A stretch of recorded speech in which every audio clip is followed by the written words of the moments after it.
Welcome to another downforce detailing and paint correction video. We're basically going to be showing here the preparation and the paint correction for this BMW M3. What we're seeing here is the clay bar process. A lot of contaminants coming off right now. This vehicle was purchased by my client, and he just wanted to do a paint correction, and basically I offered the one-step paint correction for this vehicle. As you can see, there's going to be a lot of contamination coming out, so there's going to be a lot of clay bar used to do this process.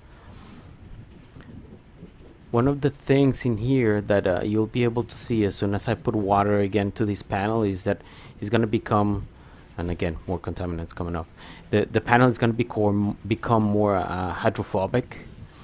There you go, and you see the water falling off. As you're going to see on this side, actually, well, not in the specific panel, but the next ones, you're going to see that the water is becoming stagnant. It's not moving. This is basically a flat panel right now.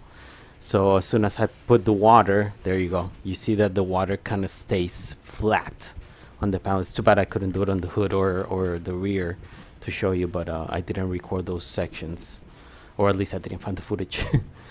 But as soon as I do this process, obviously the ONR, which is basically what I'm using as a spray wax or as a spray detail to do this process of claying, it's helping in basically becoming a little more hydrophobic, I should say. There goes my English. So this you do for the entire paint, the entire car. I sometimes do it on some vehicles, on the windows, especially the windshield. On this one, I believe I did it. If I'm not mistaken, I didn't record it, but I'm pretty sure I did it. And now we go to the next step process. The next step is basically going to be removing any type of waxes or grease that is on the paint. There's basically not going to be any waxes at all. The only thing that remains is the ONR. The ONR leaves a little bit of polymers on the paint, which is good, but not enough to protect the vehicles. But in order to do a paint correction, we need to remove all those polymers of the paint. So as you will see here, I'm going to go through the entire hood, and then I'm going to go all around the vehicle and continue with this wax removal process. This is what is also called the panel prep, or other companies like I believe CarPro, or I think they call it panel prep, or Gion, they call it prep, I believe. I don't recall the name. But basically that's what you do. You remove any type of waxes that remain, any type of polymers that are on the paint. The waxes obviously come from probably from carnauba, not necessarily carnauba, but also come from other organic elements.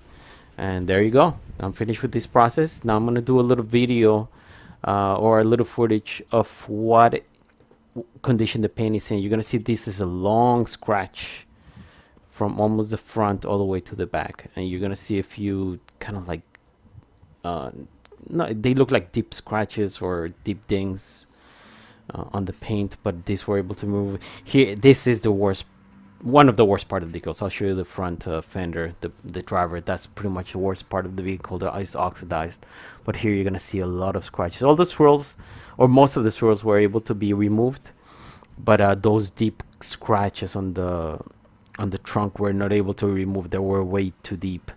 You're gonna have to go through another process to diminish them, because you're not gonna be able to remove them completely because they're that deep. And what you see here is the reflection is not clear. You don't have that clarity that gives you that brilliance and that shine back. It becomes very glossy, the paint. You don't have that in this vehicle. Now we're gonna see the star of the show. This is gonna be the oxidized fender.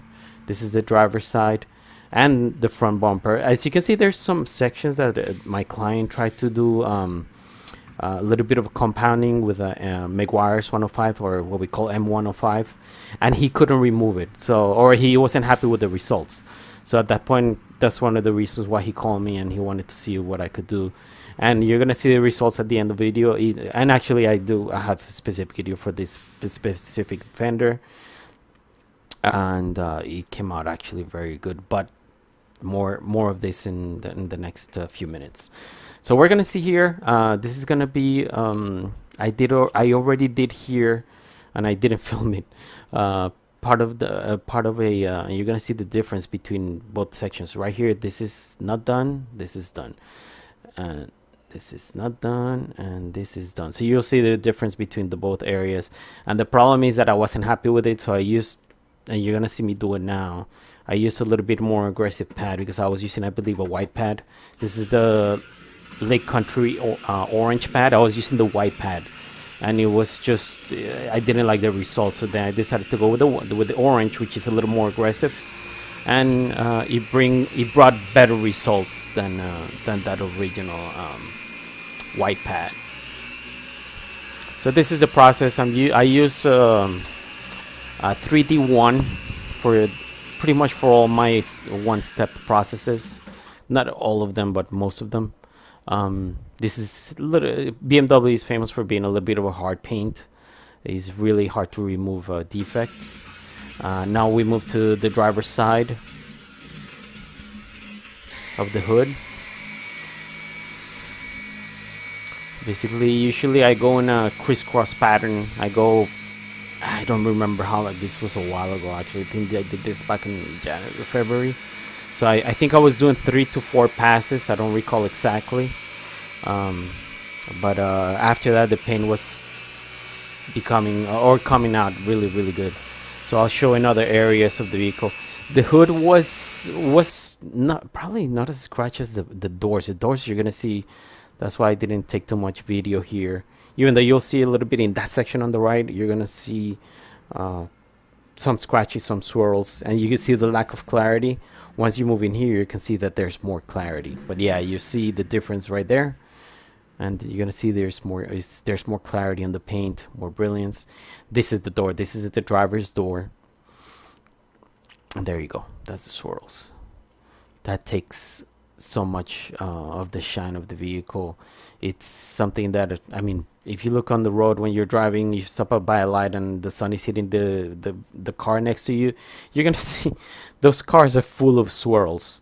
So this is some, I mean, if you're looking to keep your paint well maintained, you're gonna have to do this maybe every year, maybe every 2 years, just kind of like keep it up.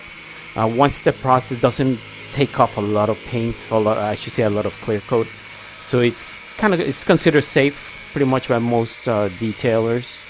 Also, it depends on what type of system you're using. I don't use compounding, I should say, because it's just too much of an aggressive method for a one-step.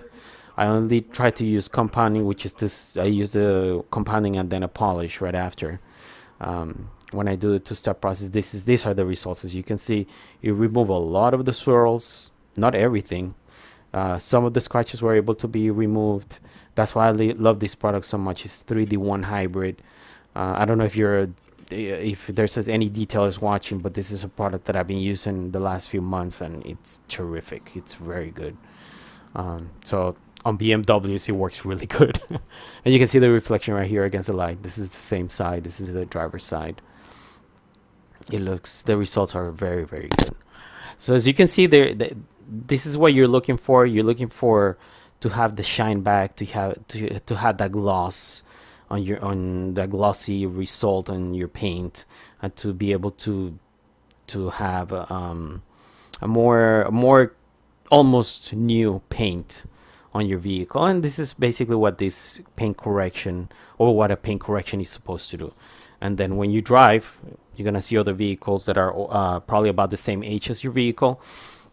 They're not gonna look like this. I mean, because most people don't do paint corrections. That's why I like to do these paint corrections, because it removes a lot of these scratches, which diminish the reflection of the paint. This hasn't been done yet, so you're gonna see. I'm gonna hit this with my 3-inch polisher. Now now it's finished, so now you can see the reflection. That's why I did that in a little slow motion, because the reflection is back on the mirror.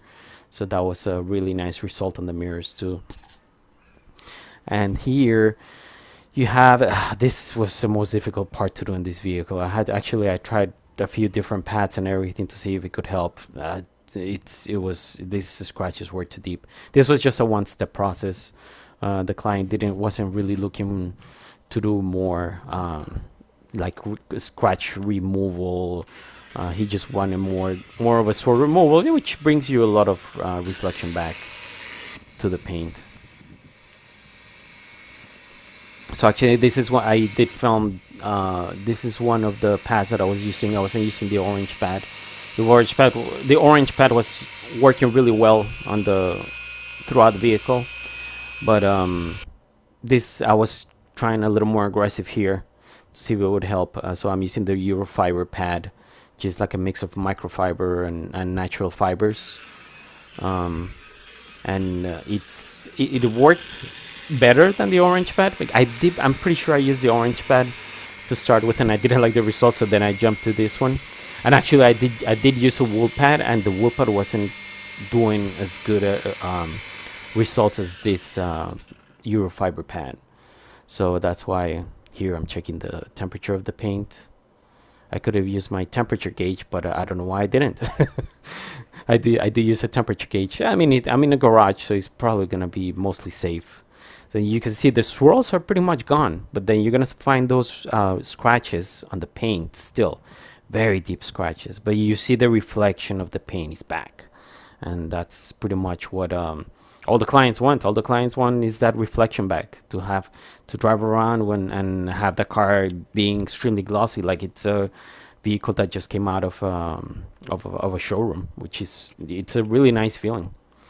And this is what I call the star of the show, but this is not a gimmick where some have seen it. Some detailers do like put wax and then they just wipe it off, and it was wax over good paint. This is the real thing. This is oxidized.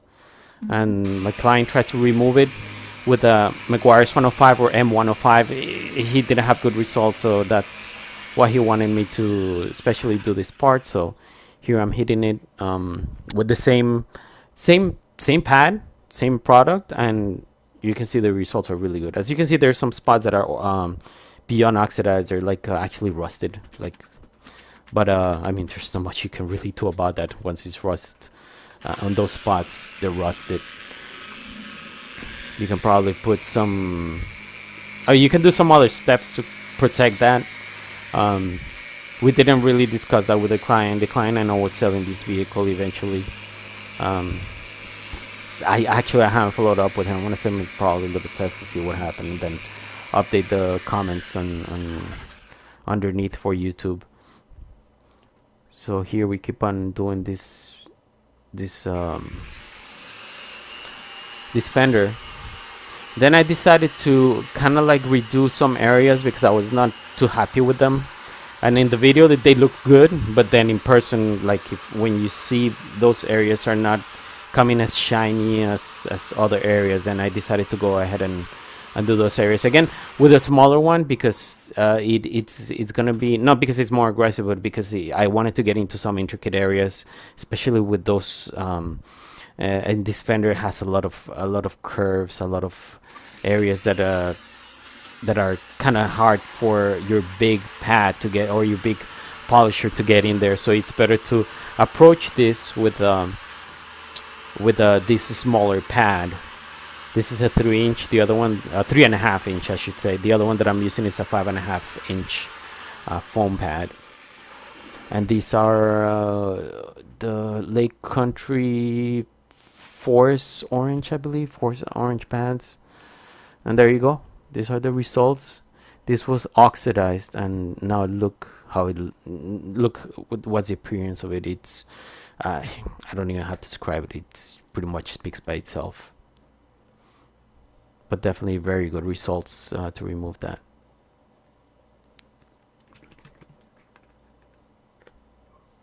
And then here I come with to give it a little more gloss to this area specific. I'm going with the 3800 SF3800 from Menzerna. Probably not necessary to do, but I decided to do it anyways. Just kind of like give it a little more of a glossy appearance, since it was in such bad condition. Then it's not necessary to do this probably, but just kind of like bring it back as much better than you can have a result. So that's what I decided to do for this specific panel, because of the oxidation that it was before. And then you can see the metal flakes, and that's, I mean, it can't. I'm not trying to say I'm the best detailer in South Florida. Trust me, I'm not. I'm sure there's probably like 20 better detailers out there, but the result speaks by themselves, and this was able to do a very, very good result to remove that oxidation on the fender. Now there's oxidation also on the bumper. Always this, because this is plastic. Then I think I use pretty much the same process. Nothing much different. The only thing is, because it's plastic, the pad was getting like this dirt. If you're a detailer, you know exactly what I'm talking about. But there is like this type of dirt that remains on the paint, and as it starts being picked up by the pad. So if you look at the pad gets, it looks like it's like very dirty.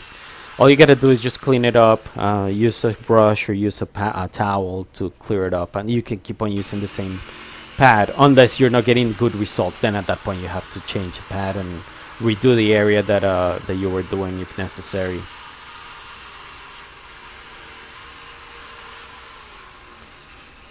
So I think there you go. You see how much it's coming off, but look at the results. It looks fantastic. So there you go. That's a V for victory. Now there is etching right there, and that's why I'm showing that. So it's a good idea, as if you start seeing some oxidation on your vehicle, try to approach it as quick as possible, because if not, you might get some etching, and it's not that bad, to be honest with you. That area that was etched wasn't that bad.